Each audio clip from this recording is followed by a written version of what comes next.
আমি যদি আমার ছেলেকেই ভালোবাসি, তাহলে আমি যদি ছেলের বউটাকে একটু ভালো রাখি, ছেলের বউটাকে ঝগড়াঝাটি কম করে ছেলের বউটাকে একটু ছাড় দেই, তাহলে কে ভালো থাকবে? বেসিক্যালি ছেলে।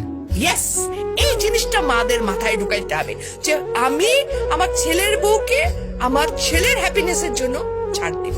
সত্যিকার অর্থে যদি আমি বলবো, একটা ছেলের বিয়ে দেওয়ার পর সংসারটাকে হ্যাপি করার ক্ষেত্রে 80% ক্ষেত্রে একটা শাশুড়ির ভূমিকা অনেক, মানে ছেলের মা।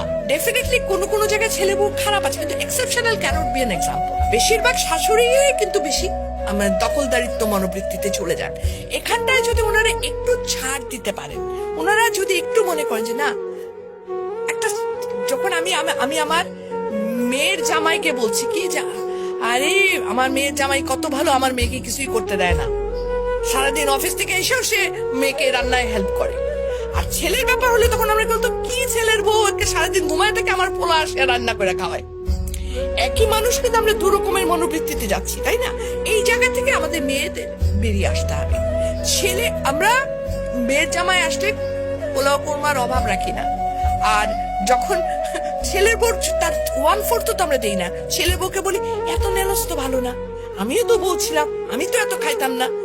সিরিয়াসলি কিন্তু ইট হ্যাপেন্স। হ্যাঁ, কিন্তু মেয়ের জামার জন্য পোলাও কোরমা করতে যদি টাকা না থাকে, আমি ঋণ করে নিয়ে এসো খাওয়াবো।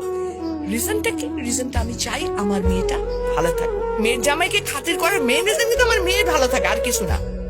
আরেকটা জিনিস আমরা বড়রা যদি ছাড় দিতে পারি, আমরা বড়রা যদি একটু উদার ভাবে চলি, আমরা বড়রা যদি একটু হলেও আচ্ছা ঠিক আছে ওটা এত হিটলারি নিয়মে না যাই, আমি শাসিত হয়েছিলাম তখন অতএব তুমিও শাসিত হবে এরকম থেকে, তাহলে কিন্তু ছেলের বউটা অটোমেটিকলি অনেকটা চেঞ্জ হয়ে যাবে।